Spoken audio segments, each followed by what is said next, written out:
Kami singgah bersarapan pagi sebelum meneruskan perjalanan ke Nakhon Phanom. Kedai makan Islam ni hanya dibuka pada waktu siang, menjadi kebiasaan bagi pemilik-pemilik kedai Islam di negara Thai. Jarang sangat kita dapat jumpa kedai-kedai yang masih buka pada waktu malam, melainkan jika kita berada di kawasan utama pelancong. Kami juga singgah sebentar di satu-satunya masjid Pakistan di Bandar Roy Ed. Dalam perjalanan kemudahan, kami berhenti melawat Pra Mahachedi Chai Mongkon, salah satu tarikan pelancong di wilayah Roy Ed.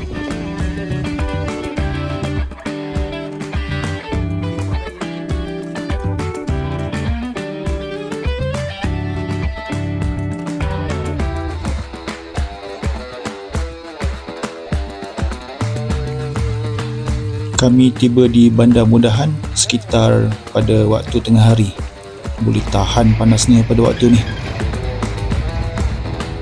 Kami ambil keputusan untuk berhenti makan tengah hari di Bandar Mudahan.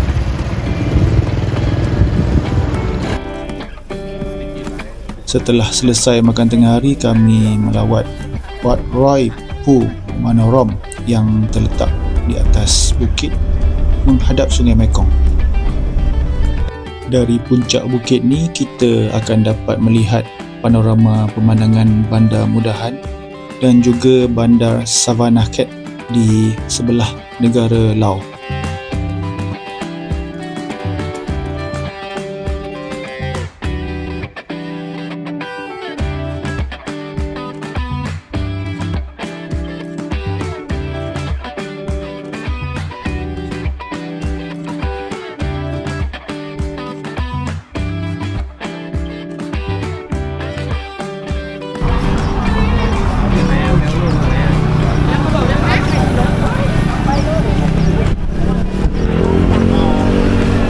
Kami teruskan perjalanan ke Nakhon Phanom.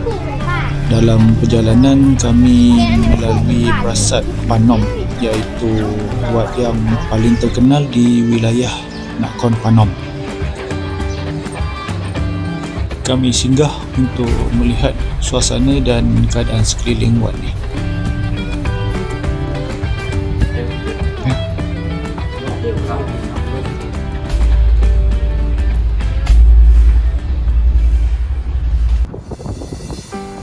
Akhirnya kami tiba di Bandar Nakhon Phanom sekitar jam 4 petang. Cuaca masih lagi terasa panas walaupun terdapat awan mendung kelihatan. Sejujurnya saya masih kurang pengetahuan tentang wilayah ni, tapi dari apa yang saya tahu, Nakhon Phanom ni mempunyai sejarahnya yang sangat berkait dengan Raja-Raja Siam yang terdahulu.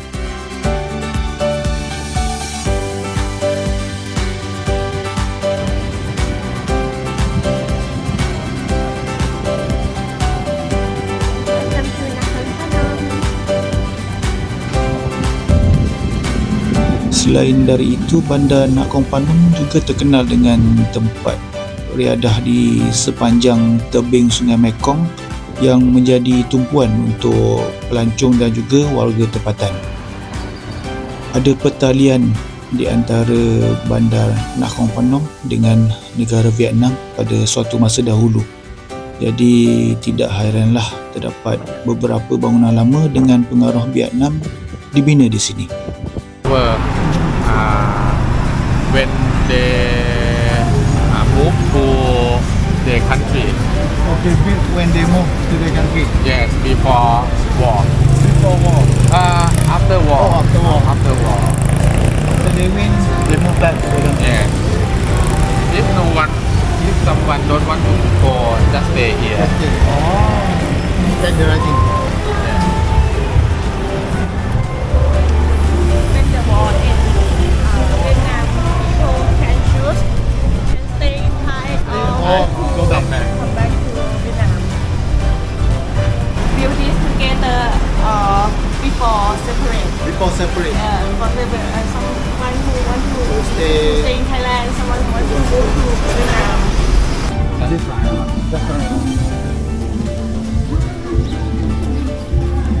terdapat street market yang dibuka pada setiap hari sebagai tarikan untuk para pelancong.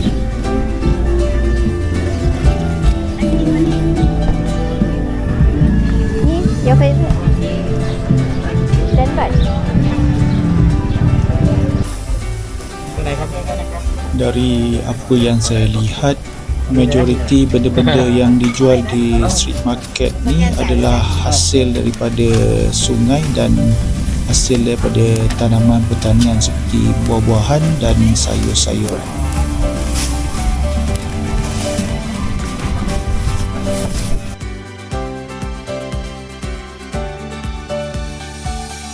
Kami tak lepaskan peluang untuk berpiknik di tepi Sungai Mekong pada petang ini sambil layan suasana senja. Bila asyik menghadap negara laut di seberang sungai ni membuatkan saya sentiasa terfikir untuk rancang satu lagi ride ke selatan negara Laos.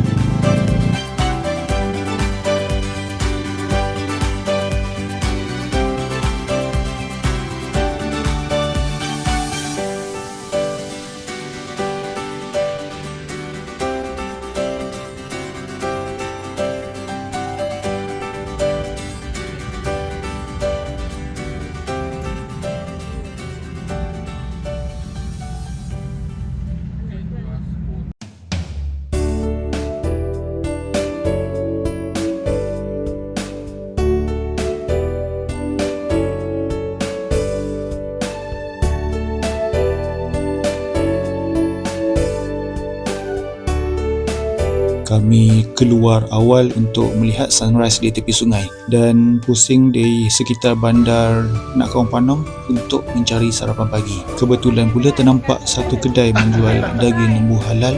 May dan R tidak melepaskan peluang untuk beli daging seberat 1 kilo untuk kami buat daging panggang pada pagi ini.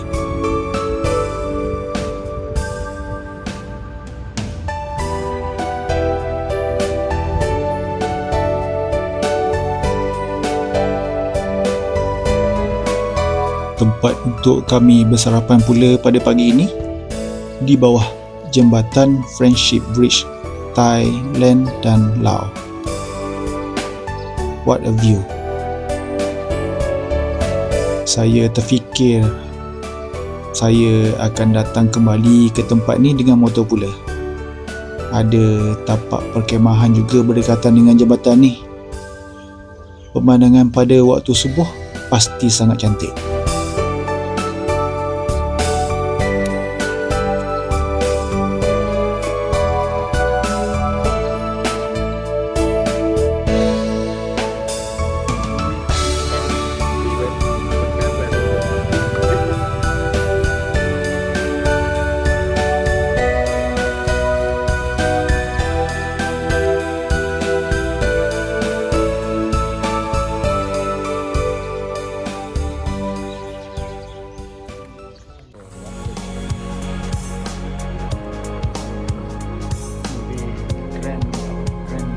Seperti yang saya ceritakan sebelum ni, pertalian antara Nakhon Phanom dengan Vietnam adalah disebabkan pada suatu masa dahulu Presiden pertama Vietnam iaitu Ho Chi Minh pernah menetap di sini sewaktu perang kemerdekaan antara Vietnam Utara dan Vietnam Selatan. Tiada sebarang cas masuk dikenakan untuk melawat tempat ni.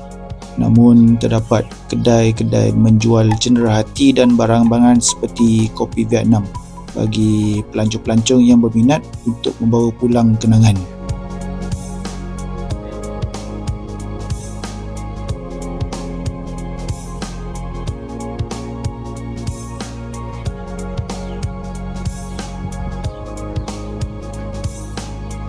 Kami kembali semula ke hotel untuk berehat dari cuaca panas. Saya ambil kesempatan ini untuk selesaikan urusan cuci pakaian kami.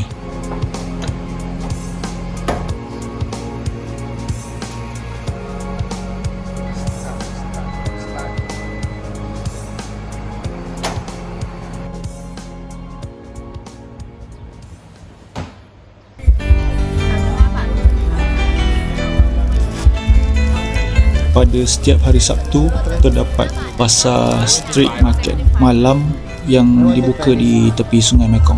Plan asalnya kami nak beli makanan untuk piknik lagi di tepi sungai, tapi nampaknya cuaca macam nak hujan. Jadi kami batalkan saja plan dan bawa makanan pulang ke hotel saja.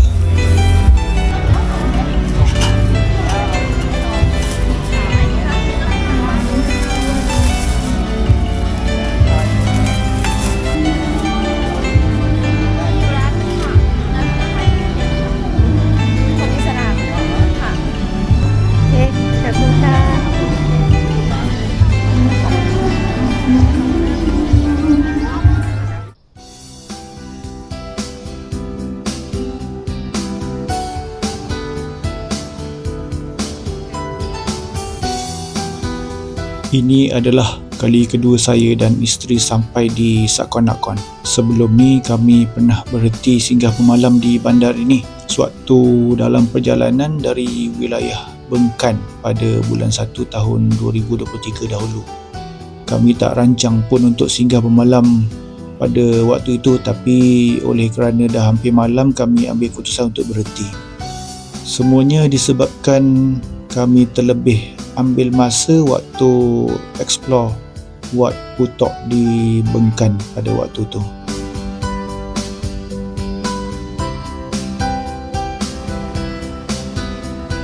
Ada perkampungan komuniti Kristian di kawasan yang dinamakan Christmas Road.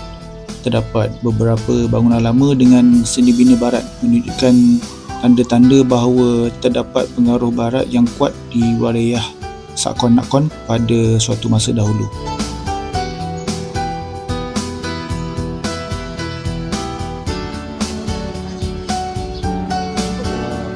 It's not a government place, is it? Not private place.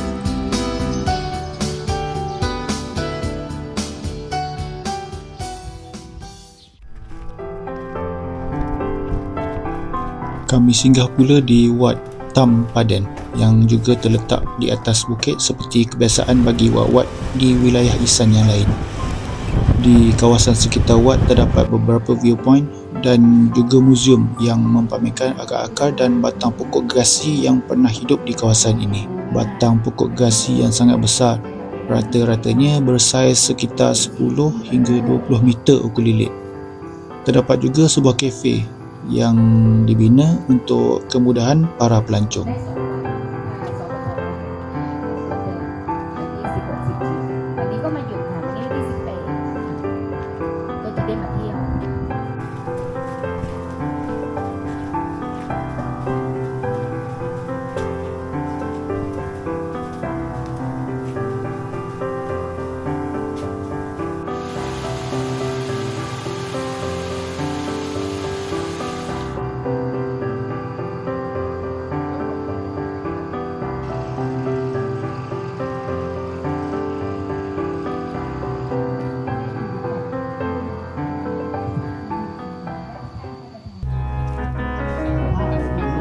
Destinasi berikutnya Wat Taungai yang terkenal di kalangan warga Isan, sehingga ada muzik Thailand yang terkenal menceritakan tentang tempat ini dalam lirik lagunya. Wat ni cukup terkenal kerana pada waktu kami sampai terdapat 3 bas dari Laos membawa penganut-penganut dari sana datang. May dan R beritahu Wat Taungai ni dikunjungi orang ramai untuk berdoa bagi meminta nasib baik dalam hidup mereka.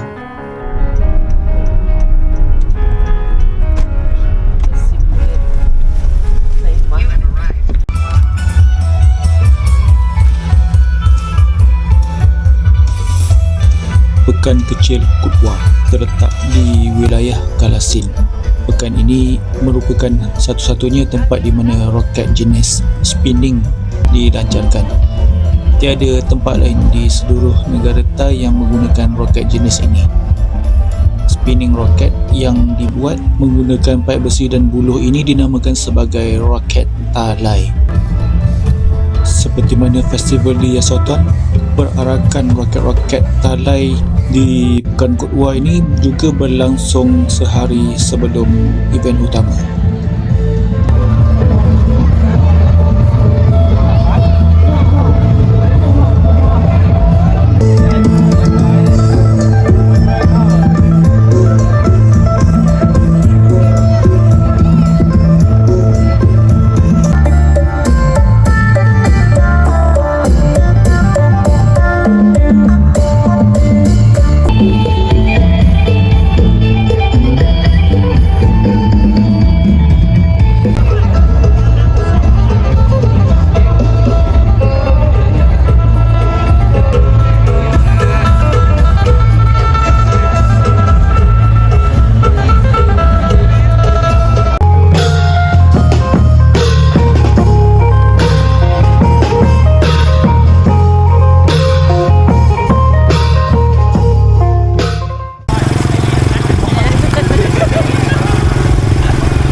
Sebenarnya kami baru tahu rupanya kakak dan makcik Mei tinggal di Pekan Kod 2 ni.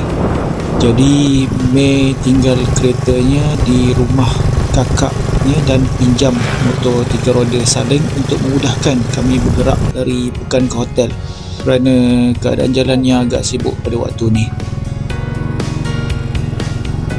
Hotel kami tempat menginap terletak sejauh 4 km dari Pekan Kod 2.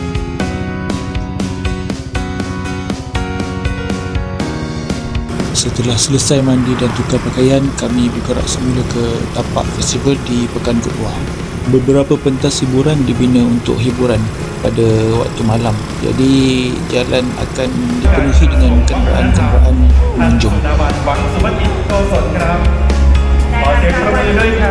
ได้รับรางวัลชนะเลิศขึ้นมาเยอะเป็นพิเศษนะคะพี่ป๊อปได้เงินรางวัลไป7 Di sekitar tapak pesta terdapat pameran kecil tentang festival roket Talai.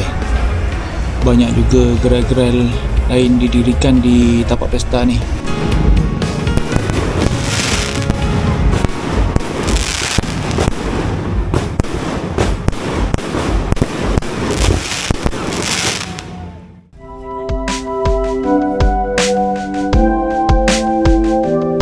Mei dan Arm benar-benar bersedia dengan kelengkapan untuk melihat festival ini.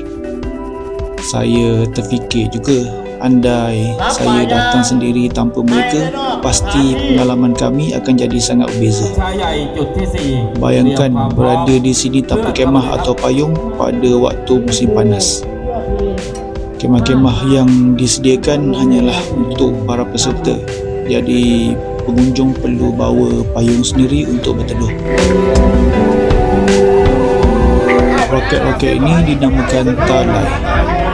Terdapat beberapa kelas berdasarkan saiz roket, berat dan jumlah enjin.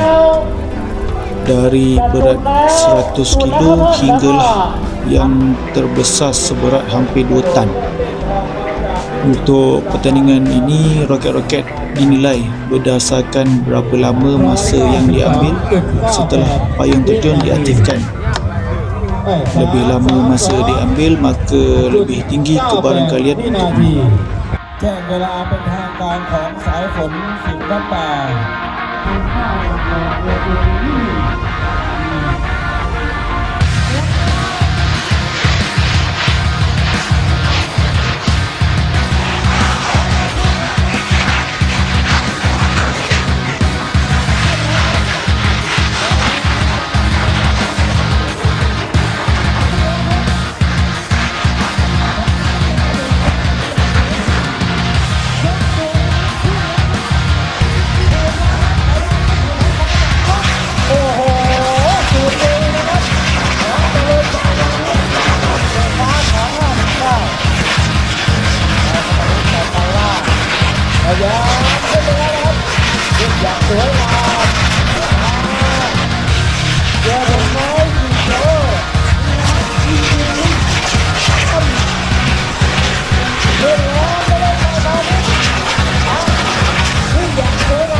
Bila dilihat roket-roket Talai, ini ianya tak terbang setinggi roket Bun Banfai Yasoton dahulu.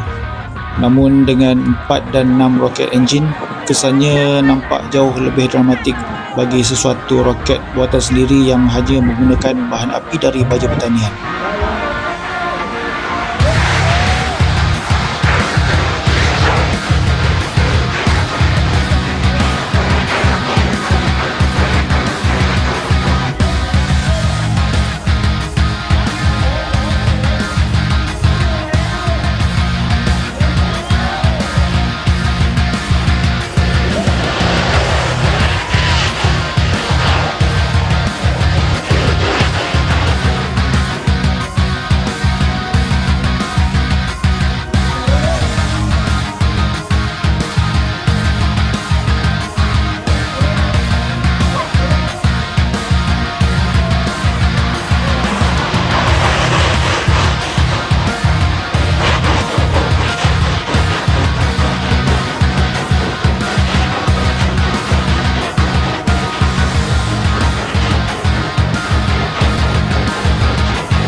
Untuk pengetahuan, bahan api yang digunakan adalah formula campuran baja pertanian untuk sawah padi. Kita bercakap tentang kepintaran dan kreativiti petani sawah padi, bukannya roket engineer.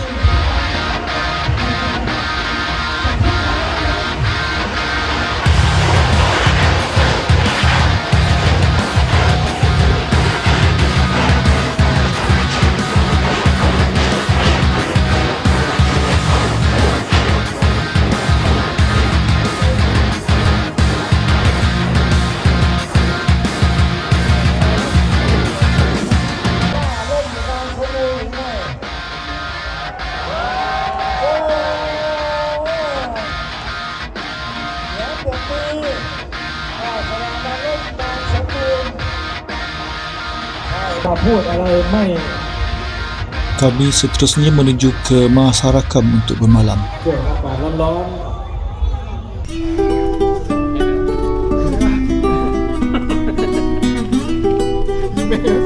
Pada hari terakhir kami bermalam di Mahasarakam. Hanya saya dan isteri yang menginap di hotel kerana rumah May dan R terletak di sini. May menunjukkan saya salah sebuah motosikal kegemarannya iaitu Suzuki Van-Van 200cc. Saya tak lepaskan peluang untuk lepaskan Gian Ride, bawa motosikal pusing-pusing di sekitar bandar Mahasarakam.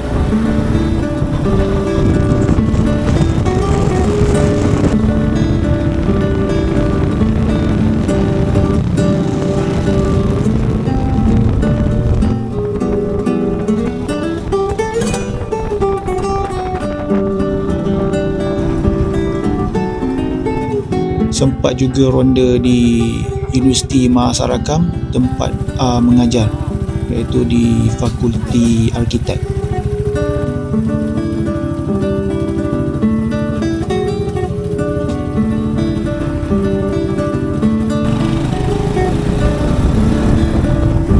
Bandar Mahasarakam ini juga terkenal sebagai bandar universiti.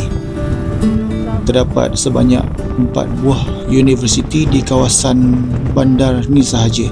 Jadi tidak hairanlah bila kelihatan ramai remaja-remaja di sekitar bandar ni.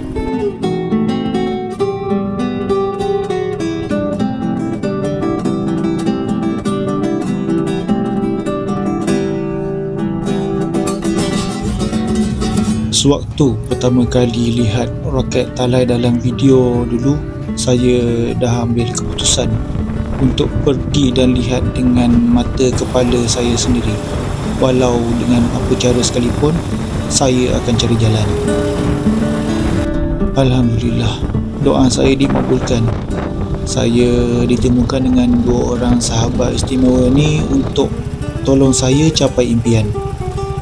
Saya teringat bila pertama kali jumpa mereka di dalam kawasan kebun getah di kawasan kampung Deloy. Andai waktu tu saya dan isteri sampai awal atau lewat 5 minit, kami mungkin tidak akan berjumpa dengan mereka ni. Mungkin inilah apa yang orang selalu cakap sebagai takdir.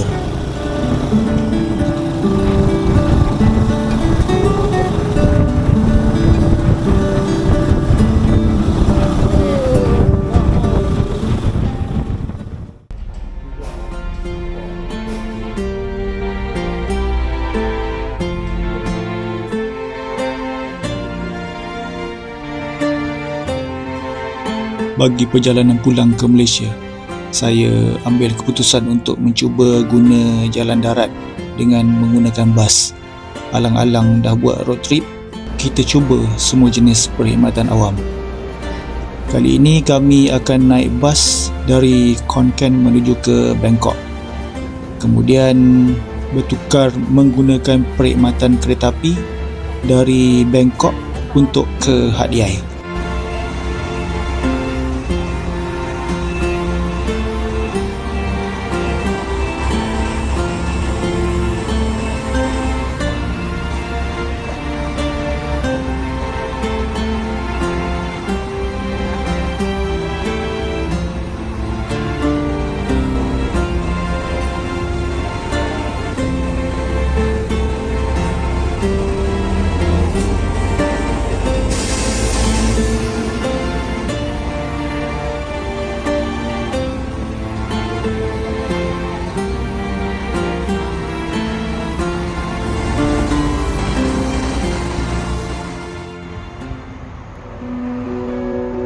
Kami selamat sampai di kota Bangkok pada awal pagi setelah 7 jam perjalanan. Saya lelat berlambas. Rasanya sekali saja bas berhenti rehat, saya pun mamai-mamai pada waktu tu. Kami terus menuju ke kaunter tiket kereta api di Bangsu Station untuk mendapatkan tiket sleeper train ke Hat Yai.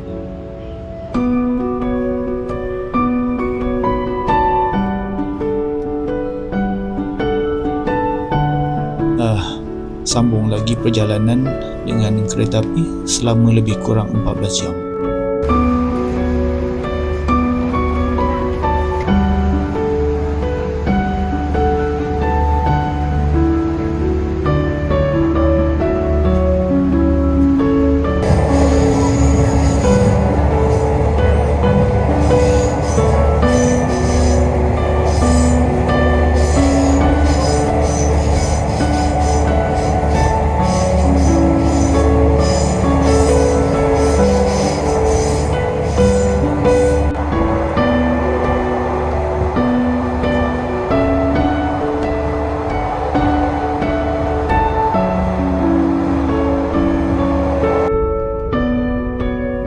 Setibanya di Hat Yai, kami terus beli tiket bas ke Terminal Bersepadu Selatan Kuala Lumpur. Kami beli tiket on the spot di kaunter syarikat bas yang berjumlah 620 baht untuk seorang. Penat juga bila balik ikut jalan darat ni, baru saya tahu. Tapi kalau kita tak cuba, memang kita takkan tahu.